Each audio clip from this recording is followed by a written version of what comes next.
Eto, puro mga indoor plants sila. Eto, ang benta sa akin ni Mami. Ay, ang laki ng paso niya. 100 yung benta niya. Maganda siya, in fairness. Eto guys, yung mga binili ko na paso. Ang lalaki pala. Tigpo 40 pesos lang po mga to. Ang laki oh. Mga dalawang dangkal. Good morning everyone! Welcome back to another vlog! And today is not a day off. So, galing akong AM shift kahapon and later on, I will have my night shift. So, ang gagawin ko ngayon guys, dahil bumili ako ng mga pots. Bumili ako ng 10 pots, ng rice hulls ba yun? Basta yung ipa, ganyan. Tapos magre-repat ako ng mga ibang halaman. And then, kukunin ko pa yung mga binili ko na halaman dun sa work ko. So, pupunta ako ngayon sa hospital para kukunin yon para malagay ko na sila sa pot. Yung isa naman daw na binili ko, no need to repat na daw. Pero puro pang indoor guys, yung mga binili ko. Mga snake plants lang kasi yun yung mga low maintenance, kahit hindi mo diligan araw-araw, kahit ano, dyan lang sila, mabubuhay sila. Yung mga pang low maintenance ng ano. So, ayan, samahan nyo ako guys sa aking pag-guard. Itong nagagawa ng quarantine eh.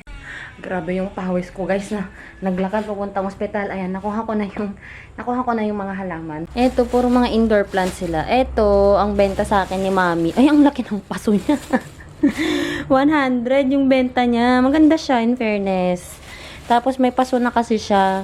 Yung plastic na paso. Ayan. Tapos yung mga snake plants niya. Ito malaki na eh. Medyo malaki na to. Ito mas maliit lang. Tig 50 lang ito. So, okay naman na siya. Kasi, tiningnan ko online, tigwa 150 ito eh. So, ayan na. O, di ba? Kinuha ko pa sa hospital talaga.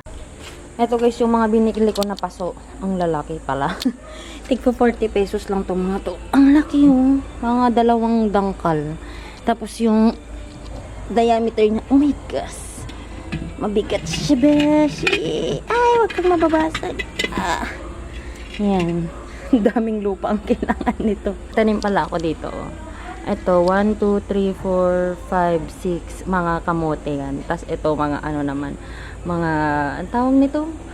Kangkong. Ayoko kasi sila sa lupa itanim kasi yung mga aso iniihian nila yan. Tapos ito, nabili ko to sa Shopee. Itong mga to.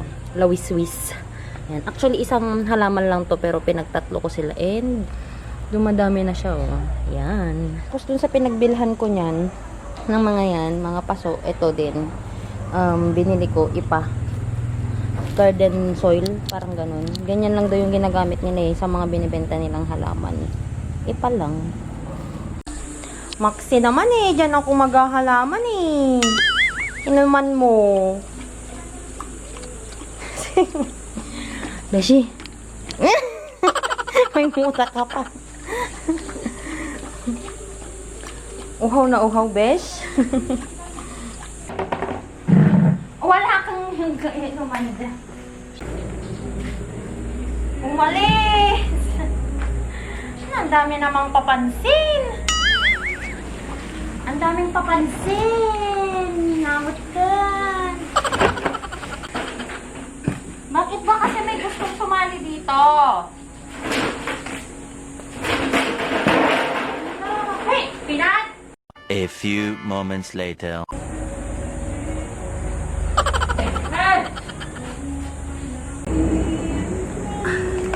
Mahati natin ito ng 1, 2, and 3. Ito, ikakat ko siya para mapadami ko. Kasi manghihingi daw si Jonah.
plant.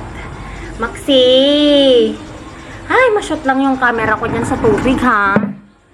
O, dyan ka. Papansin. Sali ka ng sali. Eto guys, ikakat natin. Paano ba? Parang nasasayangan tuloy ako. Dalawa lang atang dahon. Oops, ayan po, putol na po ang isa. Actually, ito pwede na siyang iltanim. Dadami na to. Pero testing natin yung nasa YouTube na ano. Yung kinakat ba yung dahon na ganyan. Itong mga to, tatanim natin na ganyan. Pati ito. Itong dalawa na lang yung ikakat natin. Hey! Ganyan. Tapos dapat tandaan kung nasan yung pinakababa. So, ganito na lang para pare-parehas. So, ayan na guys. Ganyan lang yung pagtatanim. Ganyan yung nakita ko sa YouTube na pagpadami ng snake plant. Yan. Yun. Alright. So, itong dalawang to, itatanim ko na lang sa magkaiba na paso para next time din ako magre-repat. Yung ano na lang, yung kung saan na sila talaga. So, ilalagay ko na rin sila sa ganitong pot para doon na sila lumaki ng tuluyan. Ayan, meron na po tayong 1, 2, 3, and then 4. Ito yung galing kay Mommy. Tsaka to. Yan. Tapos, itatanim ko pa pala yung rose na yun. Ito yung ibang nirepat ko guys. Ito. Mga succulents lang to eh. Ayan. Ilagay ko na lang sila sa loob ng bahay kasi no need naman na patubigan sila lagi. Mga once a week lang naman yan papatubigan. And then, itong mga to, inayos ko itong mga roses. Dati guys, sobrang yabong nito. Pity mini to eh. Yung ganito lang kaliit ang flower niya. Ang problema guys, bigla silang nagkanda matay yung mga branches niya. Yun pala may kumakain. May ano siya oh. Kaya nisprayan ko na parang fungi. Nisprayan ko na sila. Ang timnom mo. Sinisira nila oh. Nangingitim na. Yan. So, inisprayan ko na. Pati rin ito. Tingnan mo na wala na yung mga dahon niya. Namulaklak pa to eh. Nung isang linggo. Yan. Pero ito talaga. Ito na lang yung natira. Ang daming branches dito dati. Ito yung cuttings lang to na nilagay ko dun sa may snake plant. Ayan. Sabay naman silang nabuhay naman siya. Sa awa ng Diyos. Namulaklak na siya kasi nilagyan ko ng fertilizer. Yan. Ito guys, nandito na sila. Ayan na sila. Ayan na. Oh my gulay. Yan, ito yung sabi ko na kinagat to ni Peanut dati. Ito na lang yung natira sa kanya noon. Yan. Pero, yung dumami, sobrang dami naman. Tapos, ito, galing din sa nirepat ko. Ito yung galing kay Mommy. Tsaka ito. Tapos, ito yung tira sa cuttings. Yung dalawa na yan. Yun yung mga may roots kanina. Dito ko na nilagay itong may cuttings. Ayan. Kasi, dito yung malilim. So, dyan siya para hindi siya maaarawan at nang makapagpahinga siya. Tapos, may ginawa din ako na, ano ba to? Parang yellow tops to nung bata ako pero hindi ko alam. Ayan. So, try lang natin cuttings.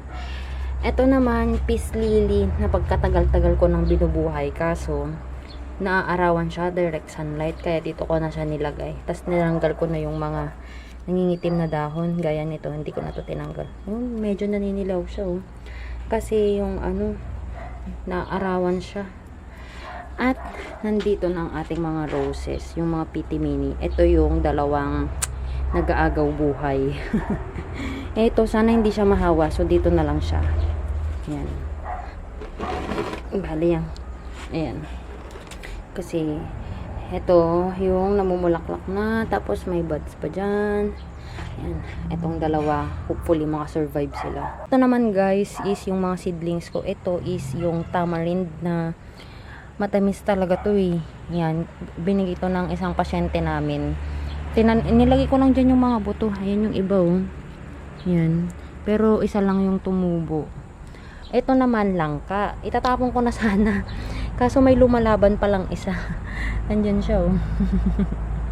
Ayan, kaya naka-roots na pala siya. Kaya hindi ko na siya tatanggalin.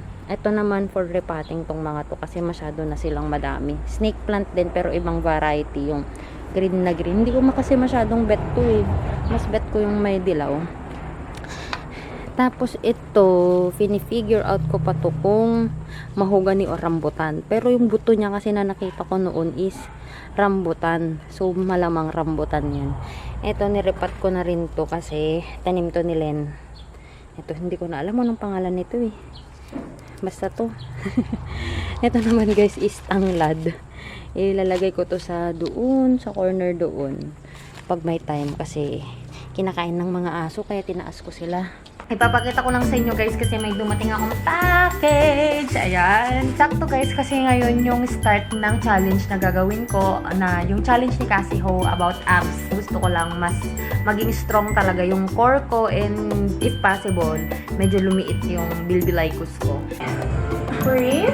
Grab some water if you need it. You got 15 seconds. Go really fast. Here we go. Out. Out.